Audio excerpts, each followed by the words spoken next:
ప్రకాశం జిల్లా కందుకూరు వేలం కేంద్రం 26 వద్ద పొగాకు రైతులకు గిట్టుబాటు ధర కల్పించాలని డిమాండ్ చేస్తూ రైతులు సత్యాగ్రహ పద్ధతిలో ఆమరణ నిరాహార దీక్ష ప్రారంభించారు.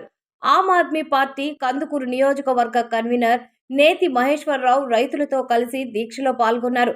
కనీసం కిలోకు 200 మద్దతు ధర ప్రకటించాలని, ఇప్పటికే తక్కువ ధరకు పంట విక్రయించిన రైతులకు నష్టపరిహారం చెల్లించాలని ప్రభుత్వాన్ని డిమాండ్ చేశారు. దళారులు దోపిడీని అరికట్టి పారదర్శక మార్కెటింగ్ వ్యవస్థ ఏర్పాటు చేయాలని, రైతులను అవమానించిన బయ్యర్లపై కఠిన చర్యలు తీసుకోవాలని కోరారు. కందుకూరు, కొండెపి ప్రాంతాల రైతులను ఆదుకునేందుకు ముఖ్యమంత్రి చంద్రబాబు నాయుడు తక్షణమే జోక్యం చేసుకోవాలని విజ్ఞప్తి చేశారు. అందరికీ నమస్కారం. గత 4 నెలల నుంచి మన రైతులు చాలా ప్రజాస్వామ్యయుతంగానే బాగా ధర్నాలు కానీ లేదా రిప్రజెంటేషన్స్ కానీ ప్రభుత్వం మీద ఒత్తిడి కానీ అన్నీ చేస్తూ ఉన్నారు. ప్రభుత్వం కూడా హామీ ఇచ్చింది 200 కంటే తగ్గకుండా చేయండి అని చెప్పారు. అయినా ఇక్కడ బయ్యర్ల నిరంకుశత్వం దారుణంగా ఉందని చెప్పాలంటే ఎంత మాట అంటే అంత మాట రైతుల మీద మాట్లాడేది దారుణమైన పరిస్థితి. ఆ మాట మనం అనలేము. అంటే ఒక పల్లెటూరులో ఉన్న మనం కూడా ఆ భాష జనరల్గా ఎప్పుడన్నా బాధల్లో ఉన్న వాళ్ళని అనం. ఆ భాష బాధల్లో ఉన్న రైతులను బెదిరించే విధానం అంటే ఇది వాళ్ళ పరాకాష్ఠకు దారితీసింది. కాబట్టి ఈరోజు మధ్యాహ్నం నుంచి మేమంతా కూడా ఇక్కడ కూర్చున్నాం.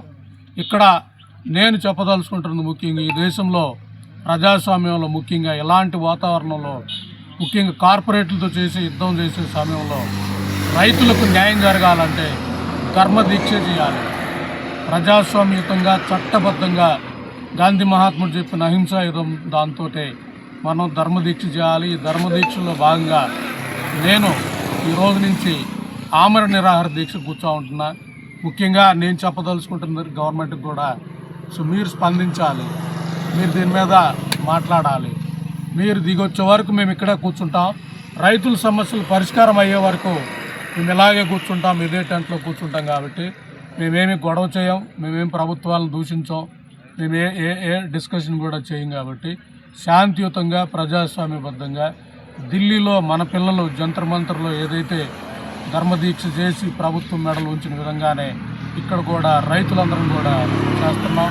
రైతులు కూడా సహకరించండి, మీరు కూడా మాతో జాయిన్ అవ్వండి, ఎక్కువ మంది పాల్గొందాం.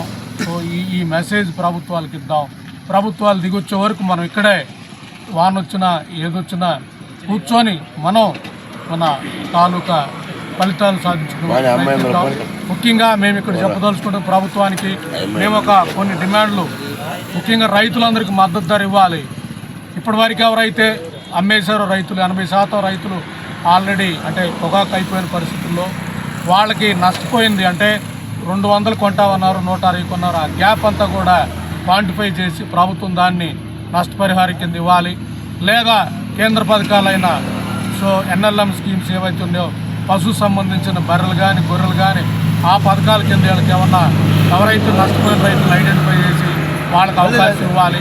అలాగే ఈ బయ్యర్ల నిరంకుశత్వాన్ని అరికట్టాలి. ముఖ్యంగా ఇలా ఎవరైతే మాట్లాడారో ఆ కంపెనీని బ్యాన్ చేయాలి. ఆ కంపెనీని దేశవ్యాప్తంగా బ్యాన్ చేయాలి.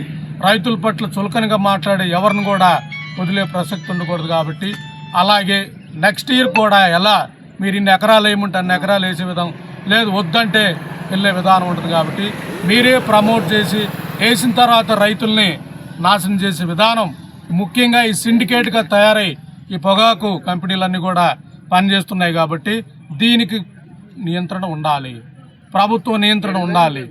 ముఖ్యంగా రైతుల పక్షాన ప్రభుత్వం నిలబడాలి. ఎందుకంటే కార్పొరేట్లని నిరంతరం మనం పోరాడే పరిస్థితి ఉండదు. కాబట్టి బలహీనులైన రైతుల పక్షాన ప్రభుత్వం ఉండే విధంగా చర్యలు చేయాలి. దీన్ని అసెంబ్లీలో చర్చ చేయాలి. అప్పుడే ఒక బోర్డు పెట్టారు, పొగాకు బోర్డు పెట్టినా కూడా ఇన్ని పరిస్థితులు ఉన్నాయంటే ఇంకా బోర్డు లేని వాటి పరిస్థితి ఎలా ఉంటుందో, మార్కెట్లో ఈ బయ్యర్ల దళారులు ఎంతలా ఇబ్బంది పెడుతున్నారు అనేది మనకు అర్థమవుతుంది. కాబట్టి ఒక ఆర్గనైజ్డ్ పొగాకు బోర్డులోని ఇలాంటి పరిస్థితి ఉంటే మిగతా వాటిలో ఎలా ఉంటుంది. కాబట్టి వీటన్నిటికీ ప్రభుత్వం డిస్కస్ చేయాలి, చర్చ చేయాలన్న ఉద్దేశంతో చట్టబద్ధంగా మేమందరం కూడా ఎక్కడ రోడ్డుకి వెళ్ళాం, రోడ్డును బ్లాక్ చేయం, మేము ఎవరు కూడా ఆటంకం కలిగించాం. కాబట్టి రైతులు కూడా మేము చెప్పదలుచుకుంటున్నాం, మీరందరూ కూడా పాల్గొనండి. మీరందరూ కూడా ఈ దీక్షకు సంఘీభావంగా మీ రోజు ఏదైతే చెక్కులు ఉన్నాయో ఆడికి తీసుకొచ్చి అమ్మొద్దని అక్కడ పెట్టేసేయండి. అలా మనం 10 రోజులు ఇక్కడ అమ్మకుండగానే ఆపేస్తే బయ్యర్లందరూ కూడా బయటకు వచ్చి అప్పుడు మనకి అవసరమైన మద్దతు ధర ప్రభుత్వం కూడా దిగొచ్చే పరిస్థితి ఉంటుంది. కాబట్టి రైతులందరూ కూడా ఐక్యంగా ఈ ఉద్యమాన్ని ముందుకు తీసుకెళ్ళాలి.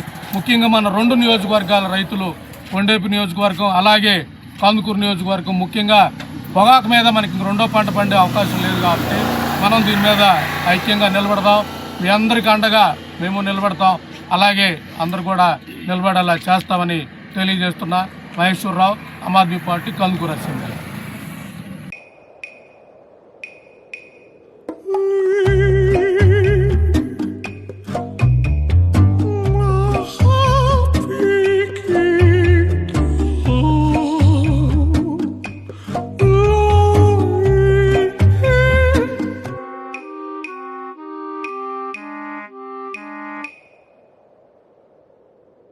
No matter the noise outside, enjoy the quiet inside. With noise-cancelling windows from Asahi System Windows. Please subscribe SS News AP.